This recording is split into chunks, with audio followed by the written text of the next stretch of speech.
Hello everyone, good morning. कैसे हैं आप लोग? स्वागत है आपका खान ग्लोबल स्टडीज़ के ऑफिशियल ऐप पर। मैं आपका जीएस मेंटर ज्ञान प्रकाश झा आपके सामने हाजिर हूँ पॉलिटी की अगली क्लास लेकर। And today we are going to discuss article 82, 83, 84, 85, 86, 87। इन सभी आर्टिकल्स को हम लोग डिस्कस करेंगे। इसी में हम लोग बात करेंगे कि पर जो डिलिमिटेशन क्या है, लोकसभा राज्यसभा, इसका चुनाव लड़ने के लिए मतलब इसका मेंबर बनने के लिए क्या एलिजिबिलिटी है। इसके बाद हम लोग बात करेंगे क्या टेन्योर है ना। फिर हम लोग सेशन प्रोरोगेशन और भी कई सारी चीज़ों के बारे में हम लोग डिस्कस करेंगे।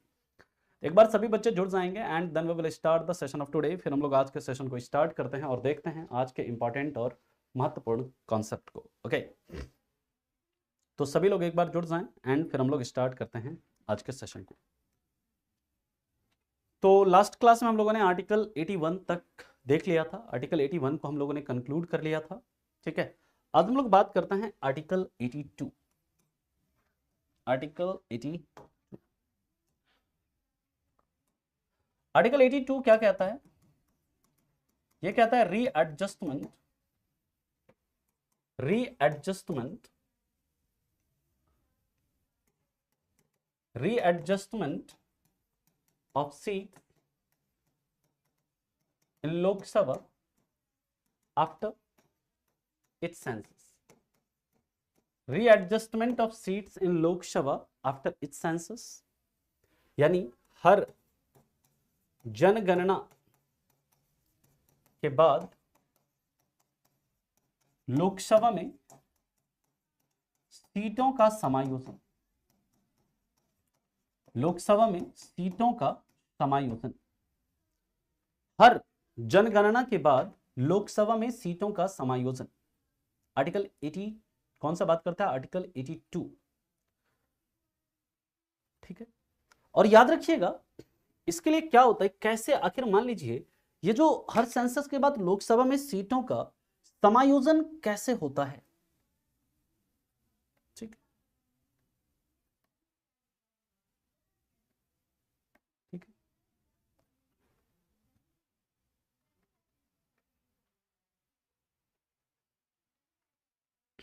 देखिए क्या होता है। प्रेसिडेंट हर सेंसस के बाद एक डिलिमिटेशन कमीशन का गठन करते हैं। एक डिलिमिटेशन कमीशन का गठन करते हैं। डिलिमिटेशन कमीशन का यानी परिसीमन आयोग का गठन करते हैं। परिसीमन आयोग का गठन करते हैं। और इस परिसीमन आयोग का जब गठन होता है, याद रखिएगा इस परिसीमन आयोग के रिपोर्ट के आधार पर डिलिमिटेशन एक्ट पारित किया जाता है। डिलिमिटेशन एक्ट पारित किया जाता है, परिसीमन अधिनियम पारित किया जाता है और उसके द्वारा क्या होता है, लोकसभा में सीटों का समायोजन होता है। ये जो डिलिमिटेशन कमीशन है, याद रखिएगा इसका गठन कौन करते हैं? इसका गठन करते हैं कौन? राष्ट्रपति। हर सेंसस के बाद करते हैं। और याद रखिएगा जब हम लोग डिलिमिटेशन कमीशन की बात करते हैं, ध्यान से मेरी बात को समझिएगा, डिलिमिटेशन कमीशन या परिसीमन आयोग, परिसीमन आयोग, याद रखिएगा जो परिसीमन आयोग है इसका कंपोजिशन क्या होता है? इसका कंपोजिशन कंपोजिशन यानी कि इसका संगठन क्या होता है, इसमें कितने मेंबर होते हैं? याद रखिएगा इसमें टोटल 3 मेंबर होते हैं। टोटल 3 मेंबर होते हैं इसमें। इसके जो चेयरमैन होते हैं, चेयरमैन जो होते हैं इस डिलिमिटेशन कमीशन के, वो कौन होते हैं? इसके जो चेयरमैन होते हैं वो होते हैं रिटायर्ड जज ऑफ सुप्रीम कोर्ट। जो सुप्रीम कोर्ट के रिटायर्ड जज होते हैं वो क्या होते हैं? इसके चेयरमैन होते हैं। किसके? डिलिमिटेशन कमीशन के, है ना। बिल्कुल नहीं, हर स्टेट का अलग अलग नहीं होता है, पूरे देश का एक ही साथ होता है जनगणना। ठीक है, हम लोग जब बात करते हैं दोस्तों बाकी के जो अन्य 2 मेंबर होते हैं उसमें कौन कौन होता है, पहले मैं पूरा लिखा देता हूं फिर आपको नोट करने के लिए मैं समय दे दूंगा। जो बाकी जो अदर मेंबर होते हैं इसमें 2, टोटल 3 मेंबर होते हैं। तो अदर मेंबर 2 कौन होते हैं? एक होते हैं दोस्तों इसमें चीफ इलेक्शन कमिश्नर, जो इलेक्शन कमीशन ऑफ इंडिया है उसके जो चीफ इलेक्शन कमिश्नर होते हैं मुख्य निर्वाचन आयुक्त। और मेरा आप लोगों से सवाल है, हमारे देश के पहले चीफ इलेक्शन कमिश्नर कौन थे? हमारे देश के पहले मुख्य निर्वाचन आयुक्त कौन थे, यह आपको बताना है। हाँ जी। दूसरा जो इसके सदस्य होते हैं वो कौन होते हैं? हर स्टेट के, जिस स्टेट का डिलिमिटेशन होना है उस स्टेट के स्टेट इलेक्शन कमिश्नर होते हैं। इसमें जिस स्टेट का डिलिमिटेशन होना है उस स्टेट के क्या होता है? स्टेट इलेक्शन कमिश्नर होते हैं। यानी कि डिलिमिटेशन कमीशन जो है इसमें टोटल कितने मेंबर्स हैं? इसमें टोटल 3 मेंबर होते हैं। इस चीज को आप याद रखेंगे। वेरी गुड, सुकुमार सेन, है ना, सुकुमार सेन, है ना।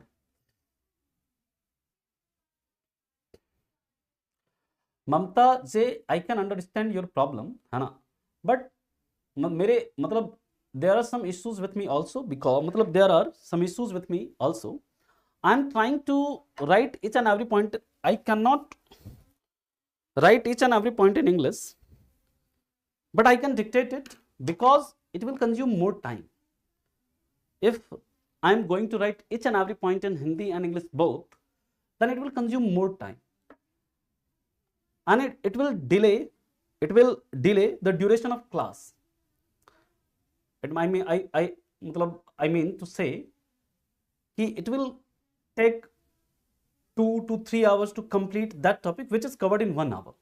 Okay, but I am trying to dictate each and every point in English, and you can write those points.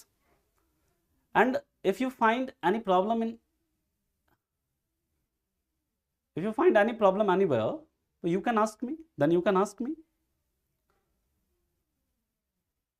But it is not possible to write each and every point in English and Hindi both, because in this class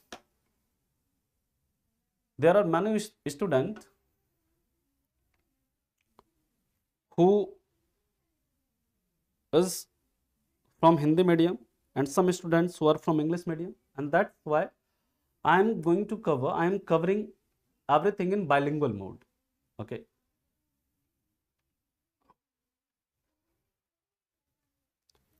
but फिर भी अगर आपको कहीं problem होती है तो आप हमसे पूछ सकते हैं, है ना, जहां पर भी प्रॉब्लम होती है आप, if you find any problem anywhere.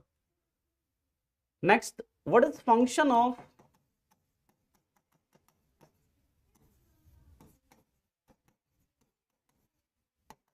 Delimitation commission? इसका क्या फंक्शन होता है, पहले आपको यह समझना है। To determine boundary and number of constituency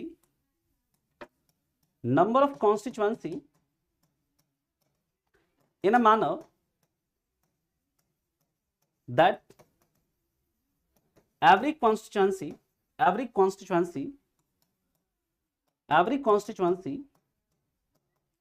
have equal population.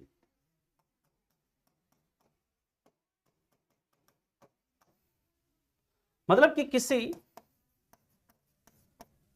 क्षेत्र, कोई कॉन्स्टिट्यूएंसी, कोई लोकसभा क्षेत्र, किसी क्षेत्र के सीमा और संख्या को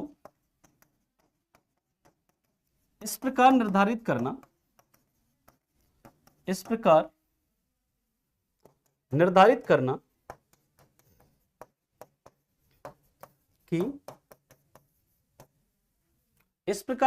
करना कि सभी लोकसभा क्षेत्र की जनसंख्या क्या हो? समान हो।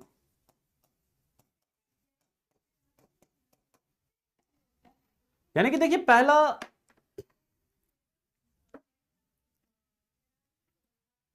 पहला मुद्दा याद रखिएगा, जो पहला फंक्शन क्या होता है डिलिमिटेशन कमीशन का, कि पूरे देश के अंदर जो लोकसभा क्षेत्र है, मेरी बात को बहुत ध्यान से सुनिएगा आप लोग, पूरे देश में कितने 543 कॉन्स्टिट्यूएंसीज हैं लोकसभा की।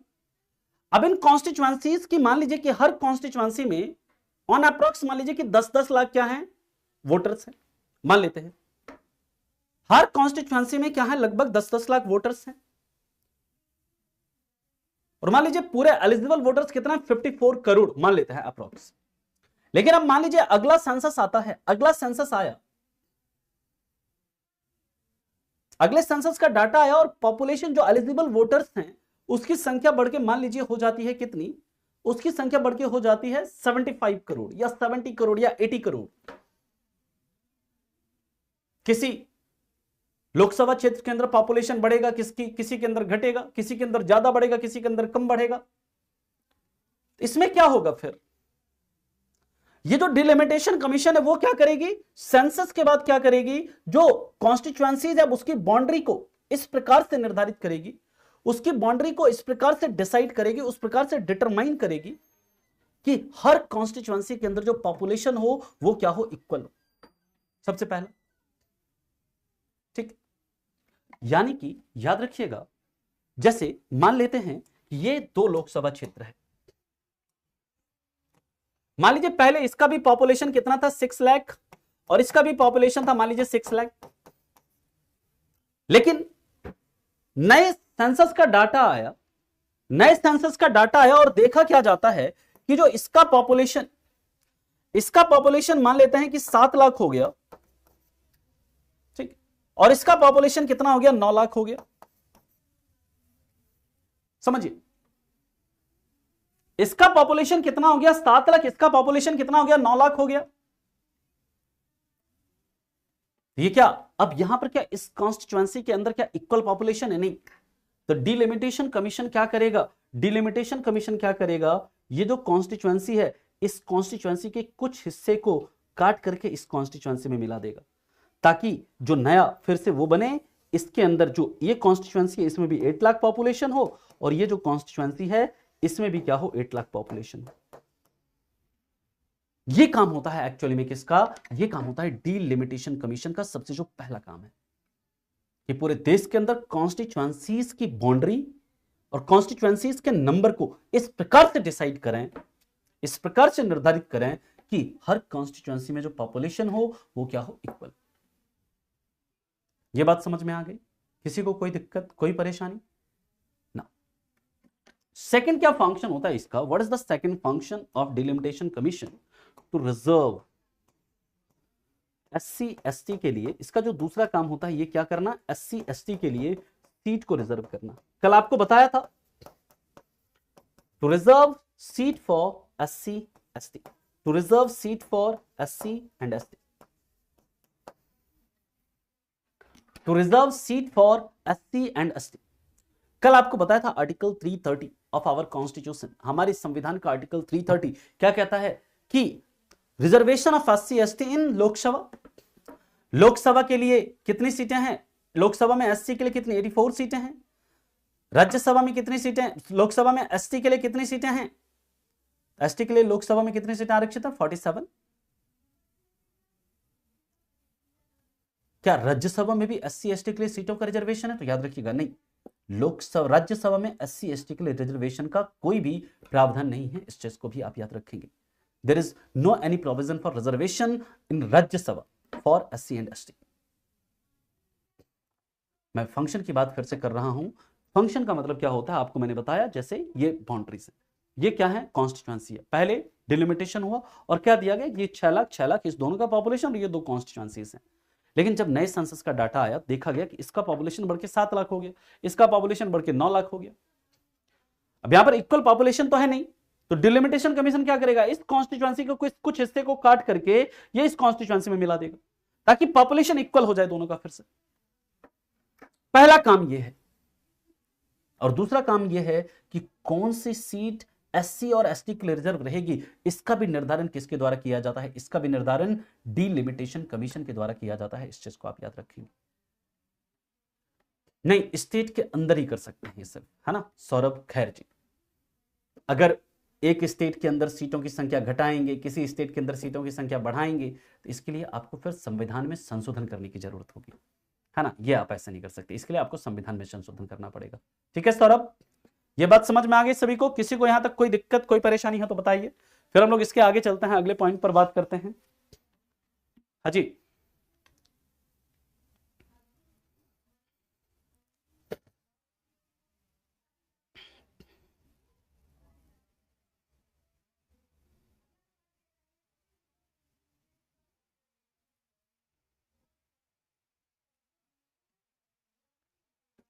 नहीं, बिल्कुल नहीं है। आशीष शुक्ला जी, ठीक है।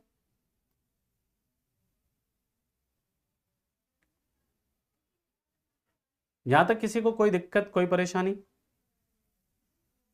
चलिए, सभी को समझ में आ गया डिलिमिटेशन कमीशन का क्या फंक्शन होता है। नाउ अभी तक याद रखिएगा, जो डिलिमिटेशन हुआ है वो कितनी बार हुआ है? टोटल 4 बार।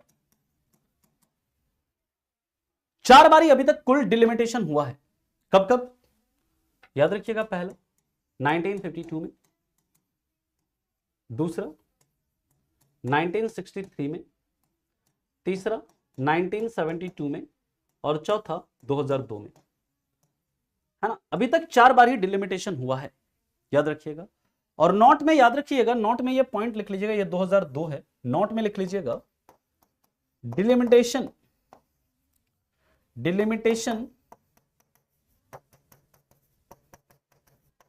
कमीशन के report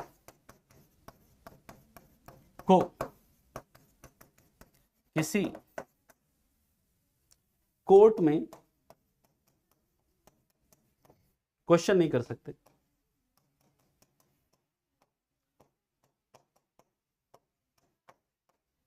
report of delimitation commission, report of delimitation commission can not be questioned in any court of law. Report of delimitation commission can not be questioned in any court of law. And याद रखिएगा, लोकसभा और विधानसभा में जब delimitation commission के report को भेजा जाता है, इस पॉइंट को भी अगर आपने लिखना है तो you can write it in English, you can write it in your notes. जब ये जो रिपोर्ट है, डिलिमिटेशन कमीशन अपना रिपोर्ट प्रेसिडेंट को सबमिट करती है, और प्रेसिडेंट फिर इस रिपोर्ट को लोकसभा में, और फिर जो मतलब जो संबंधित राज्य की जो विधानसभा होती है वहां पर भेजती है। अब ये जो लोकसभा या विधानसभा है, अगर इसके रिपोर्ट को चेंज करना चाहे, इसके रिपोर्ट को अगर बदलना चाहे, तो वो नहीं बदल सकती है। इस चीज को भी आप याद रखिएगा, can not change the report of delimitation commission. Lok Sabha and legislative assembly जो है, ये इसके रिपोर्ट को नहीं चेंज कर सकती है। इस चीज को आप याद रखेंगे। क्लियर है यहां तक? किसी को कोई दिक्कत, कोई परेशानी? Because it is constituted by president Omkar Ranjan ji, ठीक है। यहां तक किसी को कोई दिक्कत, कोई परेशानी है तो बताइए। इसके बाद हम लोग बात करते हैं आर्टिकल 83।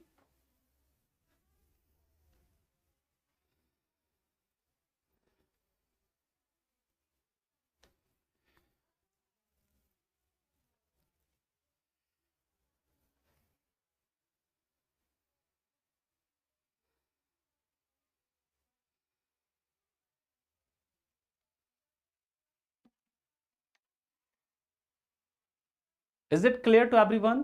Can I move?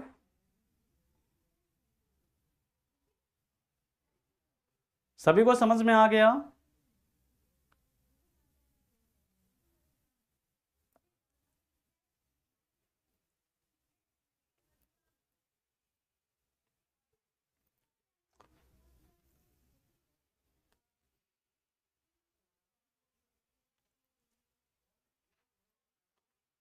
ये ऋषिकेश जी हर सेंसस के बाद होता है इसका गठन।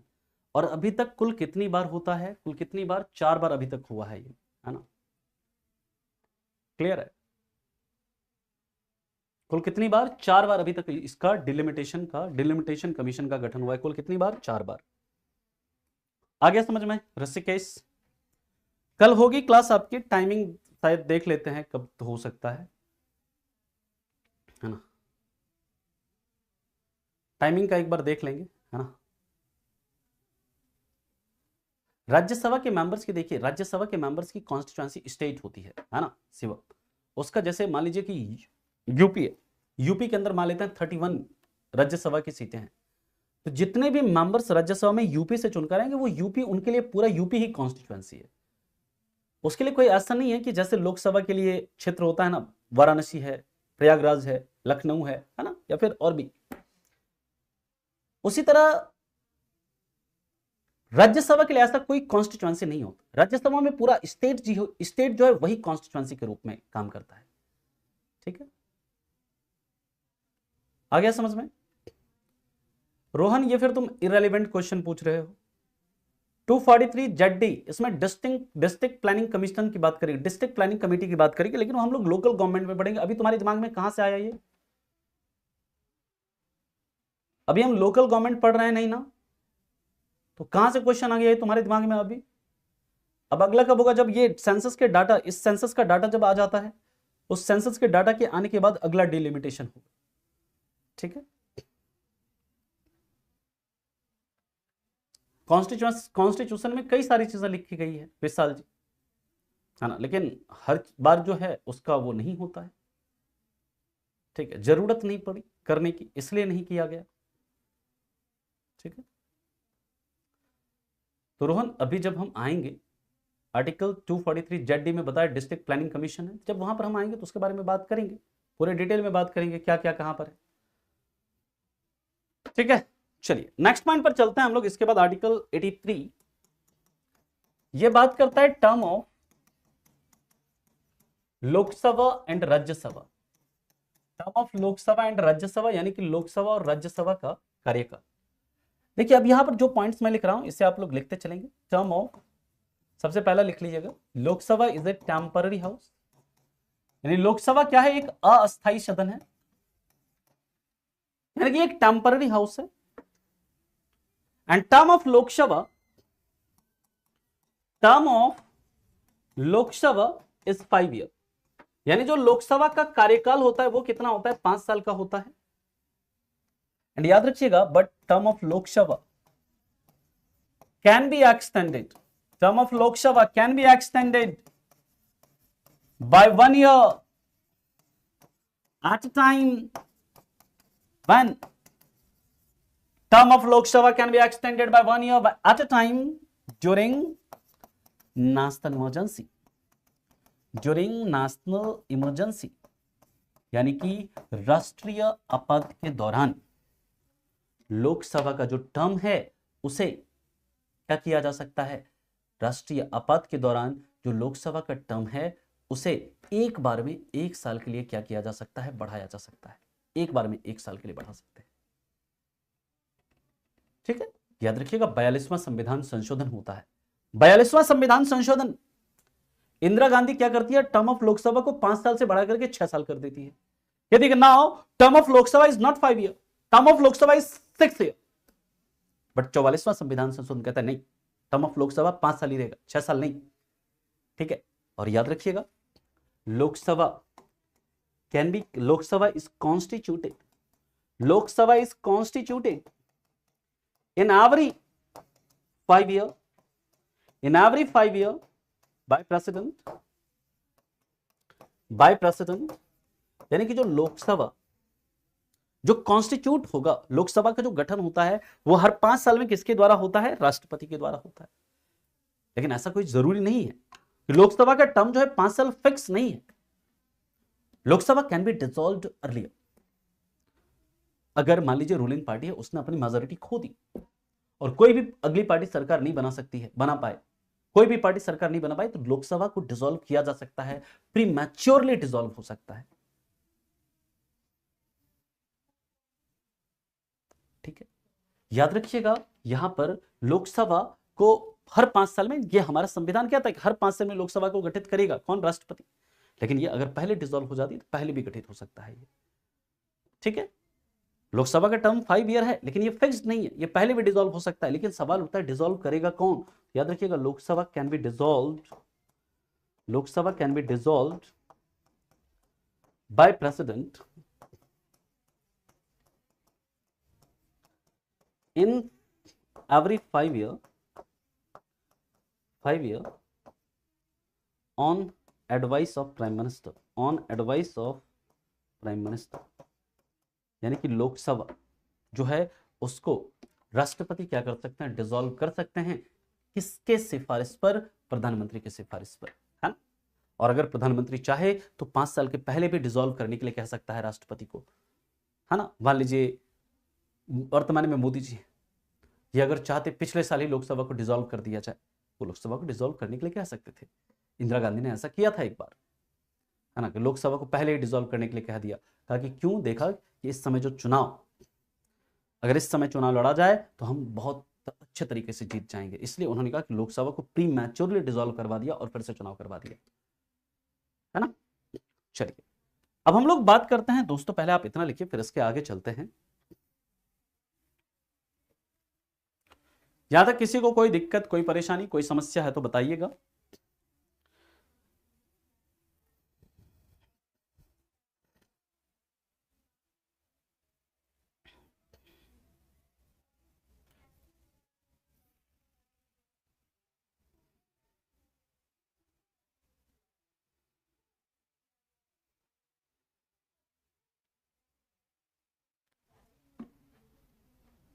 चलें आगे।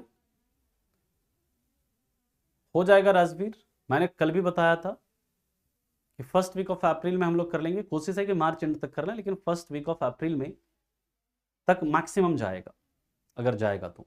वैसे मैंने बोला है कि मार्च एंड तक ही मैं कर दूंगा बनस, ठीक है।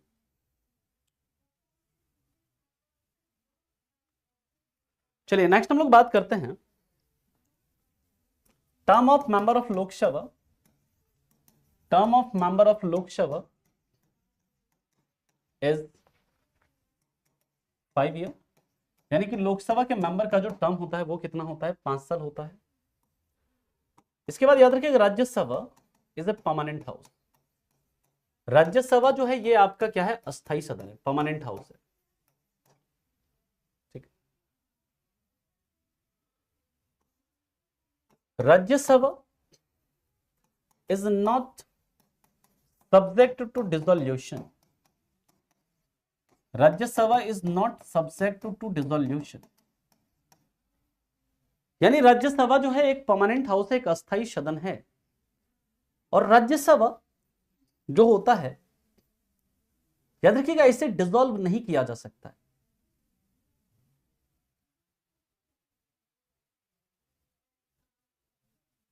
हाँ बिल्कुल करा सकते हैं। याद रखिएगा दोस्तों, राज्यसभा का कोई टर्म नहीं होता, Rajya Sabha don't have any term, Rajya Sabha का कोई कार्यकाल नहीं होता, कोई टर्म नहीं होता है, राज्यसभा का कोई कार्यकाल नहीं होता, क्योंकि राज्यसभा एक परमानेंट हाउस है। But term of member of Rajya Sabha, term of member of Rajya Sabha it's 6 year, और ये term of member of Rajya Sabha और लोकसभा ये हमारे संविधान में नहीं है, इस चीज को आप याद रखेंगे। लोकसभा के मेंबर का कार्यकाल 5 साल का होगा, राज्यसभा के मेंबर का कार्यकाल 6 वर्ष का होगा, ऐसा हमारा संविधान नहीं कहता है। टर्म ऑफ लोकसभा क्या है, 5 साल, यह संविधान कहता है, लेकिन लोकसभा के मेंबर का टर्म जो है ये 5 साल है, ऐसा संविधान नहीं। इनका जो टर्म है वो कहां पर है, यह है दोस्तों रिप्रेजेंटेशन ऑफ पीपल एक्ट 1951। इसमें कहा गया है कि राज्यसभा के जो मेंबर्स हैं इनका जो टर्म होगा वो कितना होगा, 6 साल का होगा, और यही कहता है every 1/3 member of Rajya Sabha retires in every 2 years।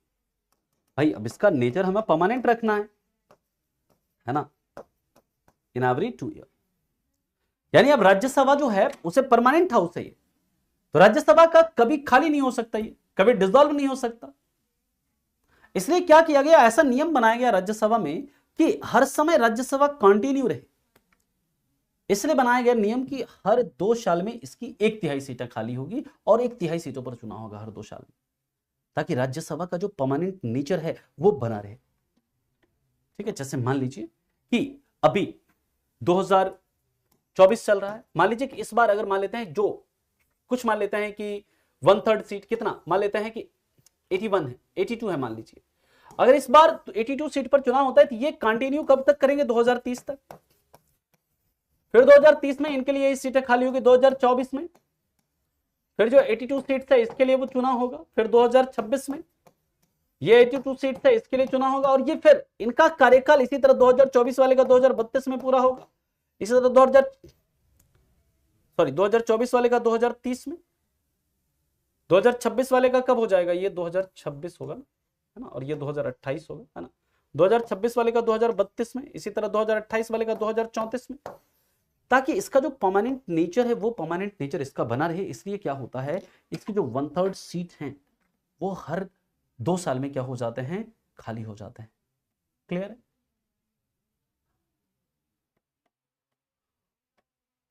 Rohan, तुम रेगुलर रहते हो क्लास में? हाँ या नहीं? उस समय राष्ट्रपति के पास ऑर्डिनेंस पावर होता है ना, राष्ट्रपति ऑर्डिनेंस के द्वारा टेम्पररी लॉ बना सकते हैं उस समय, ठीक है। और परमानेंट लॉ बनाना है तो उसके लिए फिर लोकसभा का पहले गठित चुनाव होगा, लोकसभा बनेगी तब जाकर वो कानून फिर से संसद के सामने रखा जाएगा। अगर संसद उसे पारित कर देती है तो वो परमानेंट कानून बन जाएगा। जब ऑर्डिनेंस पावर पढ़ाया हुआ है तो आपको ध्यान रहना चाहिए आपके दिमाग में। यहां तक किसी को कोई दिक्कत, कोई परेशानी, कोई समस्या है तो बताइए, फिर हम लोग चलते हैं। इसके बाद बात करते हैं eligibility of member of Lok Sabha and Rajya Sabha.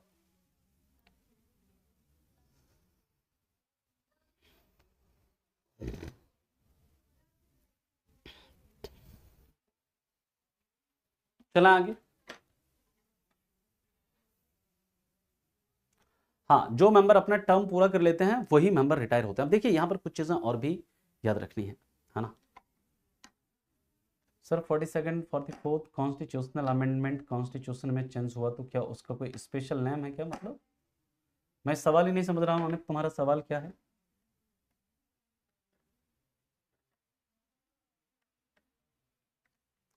Shivam जी, ये इलेक्शन कमीशन डिसाइड करती है ना। मान लीजिए कि पूरे देश में, ये आप बेवजह के सवाल हैं ये, जैसे पूरे देश में मान लीजिए कि 245 सीट है। अब इसमें अभी मान लीजिए कि इस साल मान लेते हैं एज एन एग्जांपल कि 82 सीट्स वो अलग अलग राज्यों से हैं। हो सकता है उसमें कुछ 10 सीट यूपी से हो सकता है 10 सीट बिहार से हो सकता है 5 सीट महाराष्ट्र से हो सकता है 4 सीट किसी और स्टेट से हो। टोटल पूरे देश से मान लीजिए 82 सीट जो है, 82 मेंबर्स का कार्यकाल जो है समाप्त हो रहा है। अब उन 82 सीट्स के लिए जो चुनाव है वो कौन कराएगी? वो इलेक्शन कमीशन कराएगी इस साल उन राज्यों में, है ना। आया समझ में? Representation of people act, RPA का पूरा मतलब है। नहीं सोनू जी, राज्यसभा और लोकसभा के मेंबर्स जो होते हैं,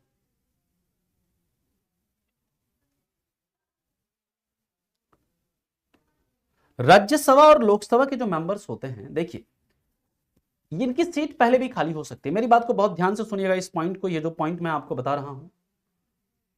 हाँ, मिनी कॉन्स्टिट्यूशन बोलते हैं उसे, 42nd कॉन्स्टिट्यूशनल अमेंडमेंट को बस कहा जाता है मिनी कॉन्स्टिट्यूशन उसे, क्योंकि उसके तहत कई सारे चेंजेस हुए थे। जब हम अमेंडमेंट में आएंगे बात करेंगे अमित वहां पर। याद रखिएगा, जो लोकसभा के मेंबर को अगर रिजाइन करना है वो स्पीकर, लोकसभा स्पीकर को अपना रेजिग्नेशन देंगे। लेकिन लोकसभा के जो स्पीकर हैं वो उनके रेजिग्नेशन को एक्सेप्ट करना मैंडेटरी नहीं है। पहले वो चेक करेंगे कहीं ये रेजिग्नेशन जबरदस्ती तो नहीं हो रहा है, ये जबरदस्ती तो कोई इसको रिजाइन नहीं करवा रहा है, या अपनी इच्छा से रिजाइन कर रहा है या नहीं कर रहा है, पहले उसकी जांच करते हैं। ठीक है, तब जाकर वो क्या करेंगे, उसे एक्सेप्ट करेंगे। अच्छा हाँ, इसका रेजिग्नेशन जो है वॉलंटरी है, ऐच्छिक है, फोर्स्ड रेजिग्नेशन नहीं है। यानी कि अगर कोई लोकसभा मेंबर अगर रिजाइन करता है वो किसे करेगा? लोकसभा स्पीकर को, अगर टर्म से पहले करना है। ठीक है, मेरी बात को बहुत ध्यान से सुनिएगा। और लोकसभा स्पीकर को उनके रेजिग्नेशन को एक्सेप्ट करना मैंडेटरी नहीं है। पहले वो चेक करेंगे कि ये रेजिग्नेशन ऐच्छिक है या जबरदस्ती है। अगर ऐच्छिक है तो वो एक्सेप्ट करेंगे, जबरदस्ती है तो वो नहीं भी कर सकते हैं। इसी तरह राज्यसभा के जो मेंबर्स होते हैं ये अपना रेजिग्नेशन किसे देते हैं? राज्यसभा के चेयरमैन को देते हैं। राज्यसभा के चेयरमैन भी चेक करेंगे, जांच करेंगे कि यह रेजिग्नेशन वॉलंटरी है या पोस्ट है, तो उस हिसाब से वो रेजिग्नेशन को एक्सेप्ट भी कर सकते हैं, नहीं भी कर सकते हैं। लेकिन मान लीजिए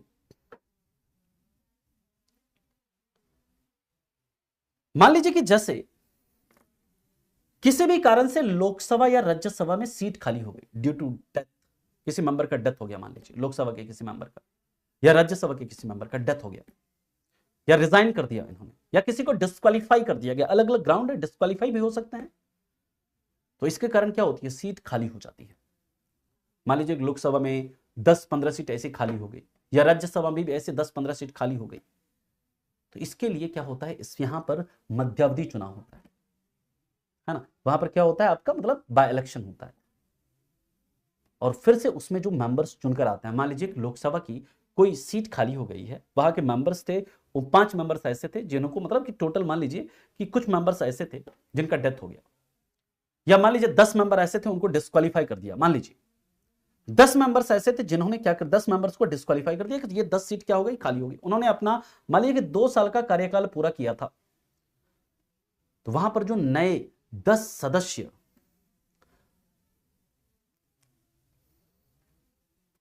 नितिन तुम यार पहली बार आज क्लास में देखे हो, पढ़ना है तो शांति से जो पढ़ा रहे हैं उसे पढ़ लो, है ना। और जब कैक पढ़ाएंगे, तुमको कैक पढ़ना है, तो जब कैक टॉपिक स्टार्ट होगा तब आना क्लास में, ठीक है। बीच में अगर डिस्टर्ब मत करो आकर क्लास में, सर ये पढ़ा दीजिए, ये बता दीजिए, जो पढ़ा रहे हैं चुपचाप उसे पढ़ो। पहले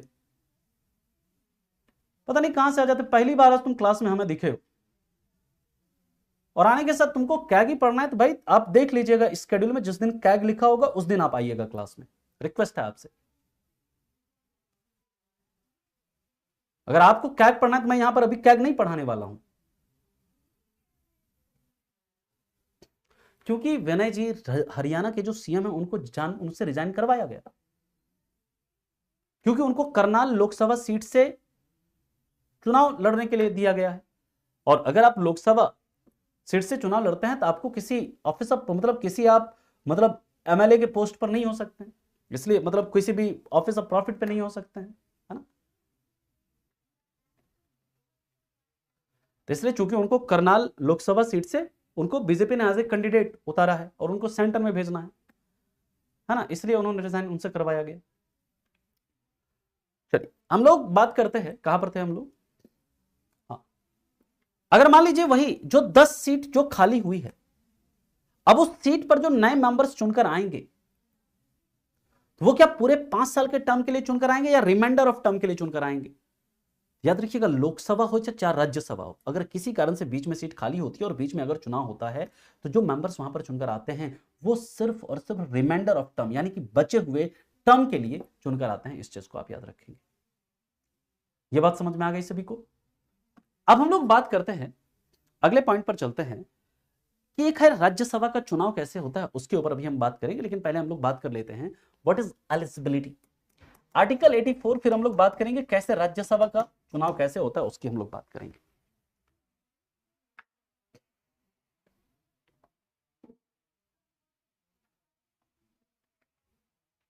एलिजिबिलिटी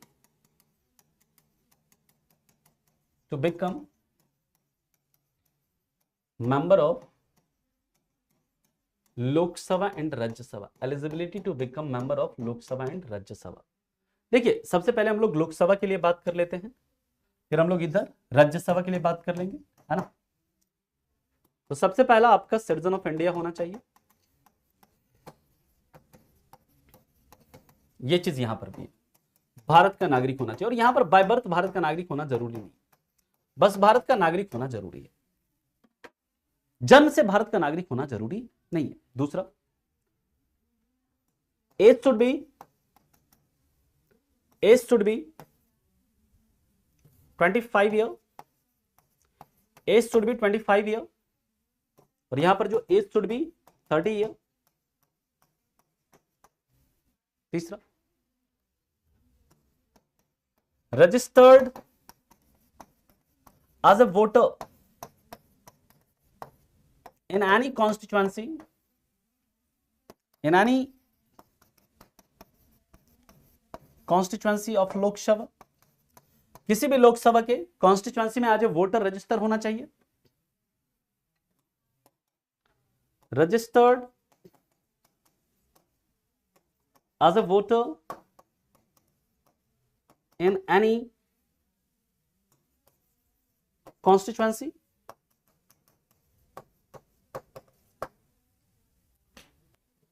यानी कि आपको एज ए मतदाता कहीं पर भी रजिस्टर होना पड़ेगा अगर आप लोकसभा या राज्यसभा का चुनाव लड़ना चाहते हैं तो। और दोस्तों, शुड नॉट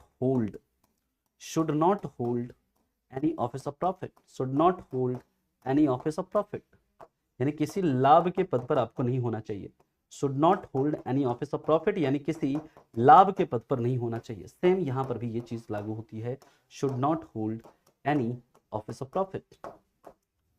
अगर आप किसी लाभ के पद पर हैं आप ये चुनाव नहीं लड़ सकते हैं, यानी ऑफिस ऑफ प्रॉफिट। क्लियर? तो ये इसके लिए क्या है, ये इसके लिए आपका एलिजिबिलिटी है। ये क्या है इसके लिए इसका आपका ये योग्यता है। क्लियर है यहां तक? किसी को कोई दिक्कत कोई परेशानी है तो आप बताइए, फिर चलते हैं इसके आगे।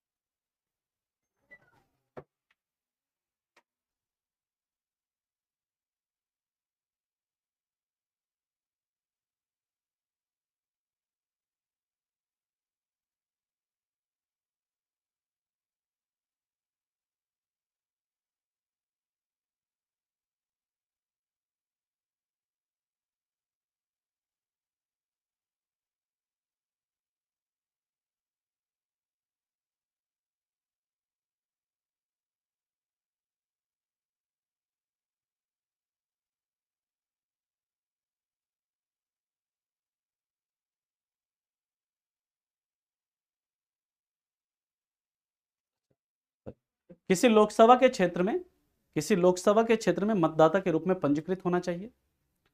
किसी लोकसभा के क्षेत्र में मतदाता के रूप में पंजीकृत होना चाहिए। पहले आप इतना लिख लीजिए, फिर चलते हैं इसके आगे। अब चलते हैं हम लोग बात करते हैं article 85।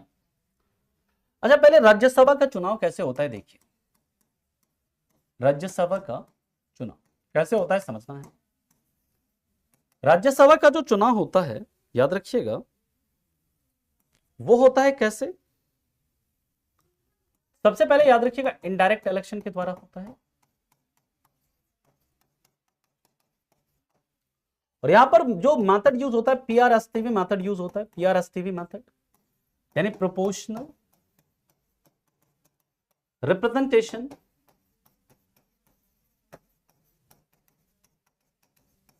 by mean of single transferable vote, by mean of single transferable vote। ठीक है, यहां पर दोस्तों ओपन बैलेट होता है। ओपन बैलेट का मतलब कि यहां पर खुला मतदान होता है। ओपन बैलेट का मतलब क्या है, आपने किस कैंडिडेट को वोट किया है आपको बताना पड़ेगा। इसमें कौन पार्टिसिपेट करते हैं तो याद रखिएगा स्टेट तथा यूटी के एमएलए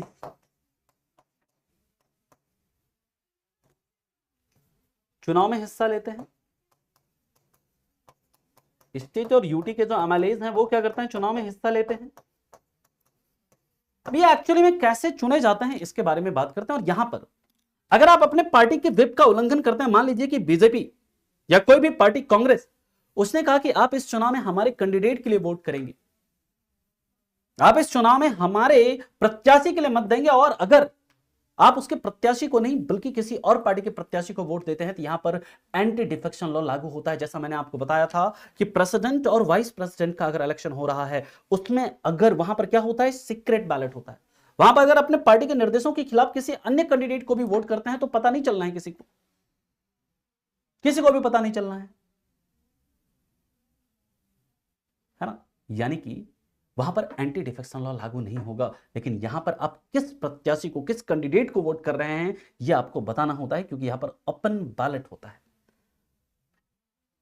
यानी कि यहां पर क्या होता है, एंटी डिफेक्शन लॉ लागू होगा। अगर यहां पर आप अपने पार्टी के निर्देशों के खिलाफ जाते हैं तो इस चुनाव में एंटी डिफेक्शन लॉ लागू होता है। एंटी डिफेक्शन लॉ लागू होता है यानी कि दल बदल कानून जो है लागू होता है। और इसका चुनाव किसके द्वारा कराया जाता है, इसका भी चुनाव दोस्तों याद रखिएगा इलेक्शन कमीशन ऑफ इंडिया ही कराती है। इलेक्शन कमीशन ऑफ इंडिया ही कराती है, यानी कि भारतीय निर्वाचन आयोग ही कराती है इसका भी चुनाव। इस चीज को आप याद रखिएगा। कैसे इसका इलेक्शन होता है इसे हम लोग समझते हैं। पहले आप इतना लिखो फिर इसके प्रोसेस को समझते हैं हम लोग। यहां तक किसी को कोई दिक्कत, कोई परेशानी, कोई समस्या है तो आप बताओ।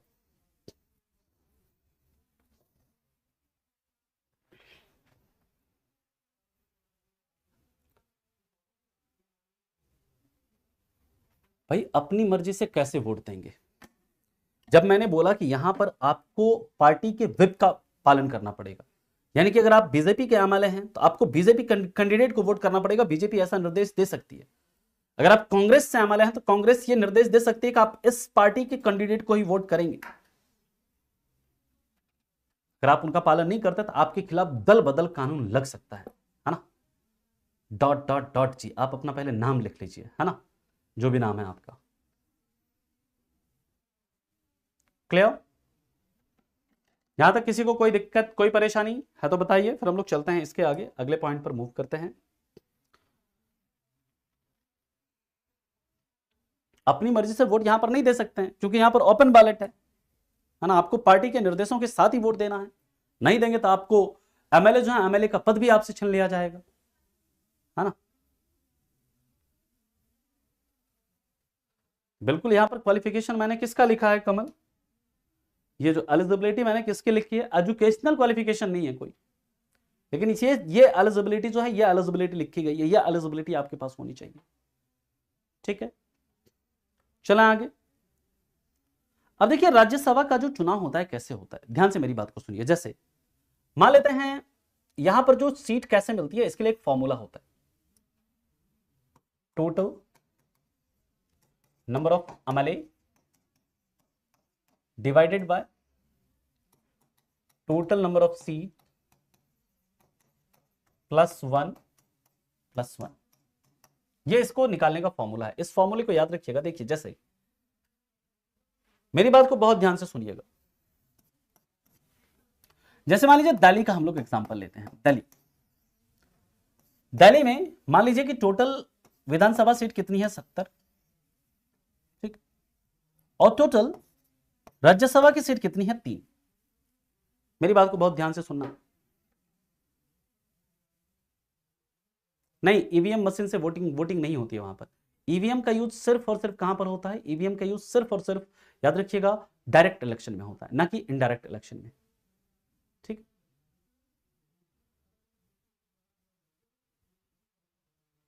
ठीक। यहां पर देखिए, अगर आपका यहां पर टोटल एक, अगर आपको राज्यसभा का सीट चाहिए तो उसके लिए आपके पास कितने एमएलए होने चाहिए? 70/3 +1 यानी कितना, 70/4 +1, ये लगभग कितना आ जाएगा, 19। अब मान लीजिए आम आदमी पार्टी है, उसके पास कुल कितनी सीटें हैं? 62 सीटें मान लेते हैं 70 में से। एक सीट के लिए कितना एमएलए चाहिए? 19। तो अब इसके पास देखिए कितना, 62 यानी कि 19 या 57, तीनों का तीनों सीट किसको मिल जाएगा? आपको मिल जाएगा। इस तरह मैंने आपको राज्यसभा का भी बताया, जब हमने पीआर एसटीवी मेथड आपको सिखाया था, पीआर एसटीवी मेथड जब आपको बताया था, वहां पर ये मैंने पूरा आपको डिटेल में बताया था, है ना। बिल्कुल होगा, है ना।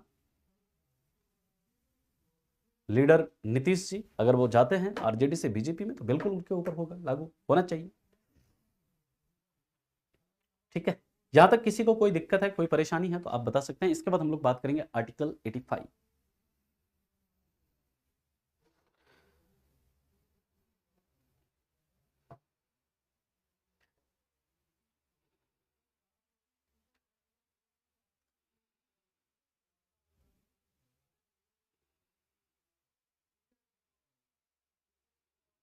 चलिए आर्टिकल 85 की बात करते हैं हम लोग।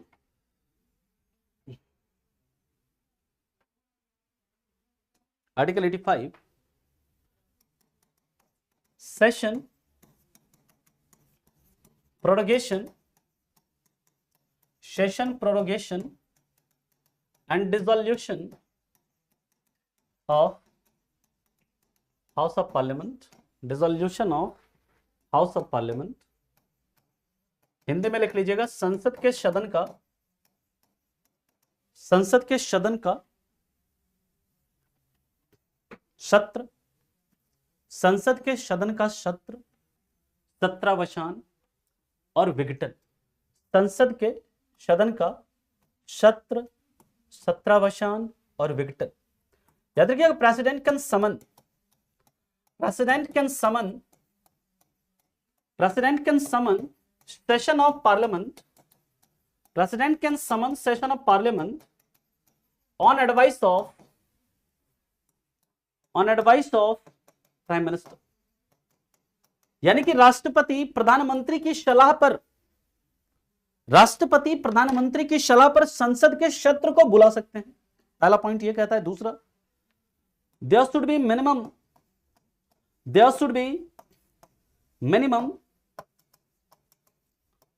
2 session, there should be minimum 2 session of parliament, there should be minimum 2 session of parliament in a year। यानी कि पूरे वर्ष में संसद के न्यूनतम 2 सत्र होने चाहिए। यह सब कहां लिखा गया? आर्टिकल 85 में। पूरे वर्ष में संसद के न्यूनतम 2 सत्र होने चाहिए। और तीसरा कहता है कि maximum gap between 2 session of parliament, maximum gap between 2 session of parliament can be 6 months। यानी कि 2 सत्र के बीच जो अधिकतम गैप होना चाहिए, अधिकतम समयांतराल जो होना चाहिए, वो कितना होना चाहिए? 6 मंथ का होना चाहिए। बाकी इसके ऊपर हम लोग और चर्चा करेंगे आगे की क्लासेस में। अभी आपको बस ये समझना है कि राष्ट्रपति, संसद के सत्र को बुलाने की घोषणा कौन करते हैं? राष्ट्रपति करते हैं। लेकिन क्या राष्ट्रपति अपनी इच्छा से करते हैं? नहीं, प्रधानमंत्री की सलाह पर। दूसरा, यह कहता है आर्टिकल 85 की पूरे वर्ष में, पूरे ईयर में संसद के कितने 2 सत्र होने चाहिए, मिनिमम 2 सेशंस होने चाहिए। और तीसरा कहता है कि संसद के 2 सेशन के बीच, यानी पार्लियामेंट के 2 सेशन के बीच मैक्सिमम गैप जो है वो कितना होना चाहिए? 6 मंथ का होना चाहिए। 6 मंथ से ज्यादा का गैप नहीं होना चाहिए। ओके, फर्स्ट लाइन को हिंदी में लिख लीजिएगा। राष्ट्रपति प्रधानमंत्री की सलाह पर संसद के सत्र को बुलाते हैं। इसका लिख लीजिएगा, संसद के सदन का सत्र, शत्रावसान और विघटन। संसद के सदन का सत्र, शत्रावसान और विघटन। इसका लिख लीजिएगा, राष्ट्रपति प्रधानमंत्री की सलाह पर संसद के सत्र को बुलाते हैं, संसद के सत्र को बुलाते हैं। और किसी का कोई डाउट है, कोई परेशानी है तो बताइए। नहीं, ये कोई क्लाउज वगैरह नहीं है। ऐसा क्लाउज यहां पर याद भी नहीं रखना है शिवम। हर चीज का क्लाउज याद रखना जरूरी नहीं है। जहां पर क्लाउज याद रखना जरूरी था वो मैंने आपको लिखाया है, और जहां पर आगे भी क्लाउज याद रखना जरूरी होगा मैं आपको बताऊंगा, है ना। शत्रावसान की बात करेंगे जीसू, ये भी राष्ट्रपति ही करते हैं, प्रधानमंत्री की सलाह पर ही करते हैं, लेकिन इसके ऊपर हम लोग चर्चा करेंगे। ठीक है, अभी के लिए इतना ही। यहां तक किसी को कोई और डाउट? अभी डिसीजन कोई नहीं लिया गया है चंद्रेश जी, उस पर एक कमेटी बनाई गई है ना, प्रेसिडेंट रामनाथ कोविंद की अध्यक्षता में। जब हम इलेक्शन कमीशन पढ़ेंगे वहां पर बात करेंगे इसके ऊपर। चंद्रेश नहीं आ सकता है अर्चु।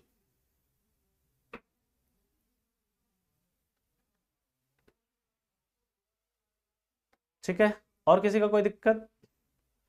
अब आज की क्लास तो खत्म हो गई। अब कल आप पूछना। स्टार्टिंग में ऐसा कुछ पूछना है जैसे तो स्टार्टिंग में पूछा करो, क्योंकि अभी हमने सिलेबस से लगभग 70% के आसपास कवर किया है ना। जब बाकी के और टॉपिक्स कवर हो जाएंगे तो आपके बाकी के सवाल भी कवर होने लग जाएंगे। हाँ जी मिश्रा जी, चलिए, और किसी का कोई दिक्कत है?